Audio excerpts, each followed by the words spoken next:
వి gold trusted gold buyers తాకట్టులో ఉన్న బంగారాన్ని విడిపించి ఈ రోజు ఉన్న మార్కెట్ ధరకే కొనబడును. మరిన్ని వివరాలకు సంప్రదించండి 7710 ఏదైతే నిన్న జరిగినటువంటి సంఘటన చాలా దురదృష్టకరం. ఇది ఆశ్రమ పాఠశాల ఇచ్చోడ యందు 9th క్లాస్ అమ్మాయినటువంటి రాత్రి అనుమానాస్పద స్థితిలో చనిపోవడం జరిగింది. అయితే అధికారులు మాత్రం దాన్ని ఫీడ్స్ వల్ల చనిపోయిందని వాళ్ళు చెప్తా ఉన్నారు. మరి ఇక్కడ పోస్ట్ మార్టం కూడా జరుగుతూ ఉంది. మరి ఏ విధంగా చనిపోయింది అనేది ఇంకా స్పష్టత రాలేదు. కాబట్టి ఏ పాఠశాల చూసినా, ఏ ఆశ్రమ పాఠశాలలో కానీ ఇంకా రెసిడెన్షియల్లో కానీ చాలా దారుణమైనటువంటి పరిస్థితి ఈ ప్రభుత్వంలో ఉంది. ఈరోజు పిట్టలు రాలిపోయినట్టు రాలిపోతూ ఉన్నారు, పిల్లలందరూ చనిపోతూ ఉన్నారు. మరి ప్రభుత్వాన్ని మాత్రము అసలు ఎటువంటి చీమ గుట్టినటువంటి కూడా లేదు, చీమ కట్టినట్టు కూడా లేదు. ఇట్లా చేతికొచ్చే పంట పోయినట్టు ఇట్లా చేతికొచ్చినటువంటి పిల్లలు రాలిపోతున్నటువంటి మా ఆదివాసీ గిరిజన బిడ్డలందరూ. వీళ్ళ వాళ్ళ హాస్టల్లో చూస్తే ఎలాంటి సౌకర్యాలు లేవు. సరిగా కరెంట్ ఉండదు, కరెంట్ ఉంటే ఫ్యాన్ ఉండదు, ఫ్యాన్ ఉంటే నీళ్ళు ఉండదు.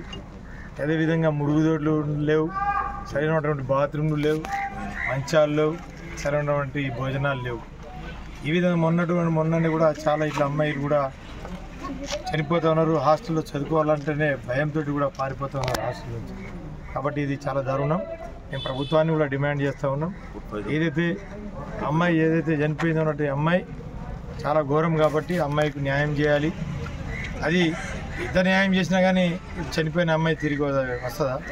అలాంటి ఘటన ఈ ప్రభుత్వంలో జరుగుతూ ఉన్నాయి. కాబట్టి మేము టీఆర్ఎస్ పార్టీ తరఫున పూర్తిగా ఖండిస్తూ ఉన్నాం. ఎందుకంటే అమ్మాయికి న్యాయం జరిగే వరకు మేము పోరాడుతున్నాం. ఈ నియోజకవర్గ ఎమ్మెల్యేగా నాపై బాధ్యత ఉంది. ప్రతి ఒక్క వీధిలోనిగా చిన్నోడి నుంచి పెద్దోడి దాకా కూడా న్యాయం చేయాల్సిన బాధ్యత మాపై ఉంది. కాబట్టి ఖచ్చితంగా మేము డిమాండ్ చేస్తూ ఉన్నాం. ఎందుకంటే చనిపోయిన అమ్మాయికి ఒక 50 లక్షల ఎక్స్గ్రేషియా ఇవ్వాలి. వాటితో పాటు ఒక ప్రభుత్వ ఉద్యోగంలో కూడా ఐటీలలో ఉద్యోగం కల్పించాలని చెప్పేసి కూడా మేము డిమాండ్ చేస్తూ ఉన్నాం. ఎందుకంటే ఏదో ఒక కహానీలు చెప్పి రేపటి రోజు తప్పించుకోవాలని చెప్పేసి వీళ్ళు ప్రయత్నం చేస్తూ ఉన్నారు. కాబట్టి ప్రభుత్వాన్ని డిమాండ్ చేస్తూ ఉన్నాం. ఏదైతే ఖచ్చితంగా ప్రతి ఒక్క పాఠశాలను సవలతులు కల్పించాలి.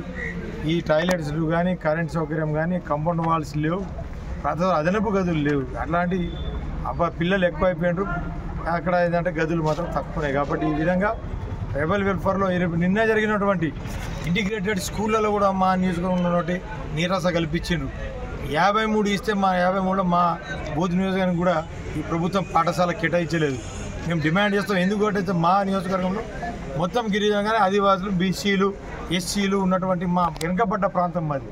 కాబట్టి ఈ పాఠశాల ఇస్తే 200 కోట్ల రూపాయలతో ఒక పాఠశాల ఇస్తే ఎంత చదువుకుంటే మా బీద పిల్లలకైతే పనికి వస్తుండే కదా.